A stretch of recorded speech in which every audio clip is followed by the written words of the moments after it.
दोस्तों, जब builders affordable segment के घर खरीदने वाले लोग यानी कि गरीब तबके के लोग उनसे वो 5 लाख 10 लाख ऐसे छीन कर ले लेते हैं, बुकिंग अमाउंट, टोकन या उससे भी ज्यादा, फॉरफिट, इंटरेस्ट, इस तरह से वो खींच के जब लेते हैं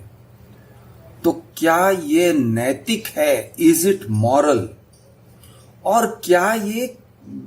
कानून के हिसाब से बराबर है? Is it legal? बिल्डर के जो कंपनीज हैं, बड़े बड़े कंपनीज, लोधा, रोणवाल, गोदरेज वगैरह वगैरह,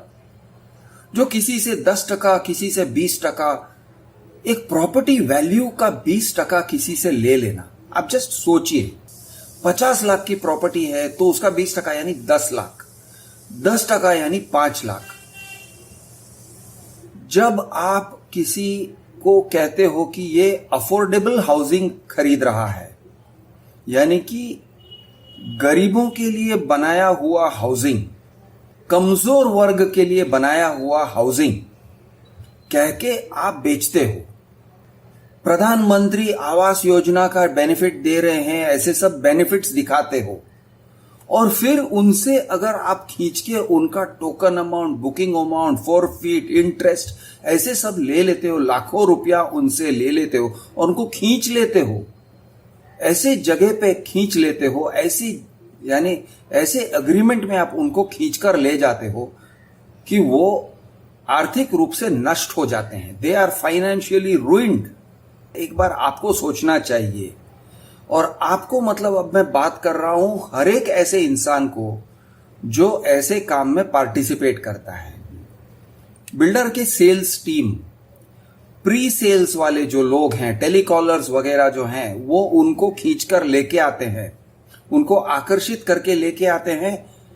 सेल्स ऑफिस में। उसके बाद सेल्स टीम घेर कर उन्हें किसी तरह से यानी प्रभावित करके उनको किसी तरह से उनको वश में लेके, ऑलमोस्ट मैं कहूंगा कि जिसको वशीकरण कहते थे, ब्लैक मैजिक, जादू टोना कहते थे, ऑलमोस्ट हिप्नोटिज्म वाला काम होता है कि आप किसी के मन को ऐसे कंट्रोल में ले लेते हो, अपनी मुट्ठी में ले लेते हो, क्योंकि आपके पास ट्रेनिंग है,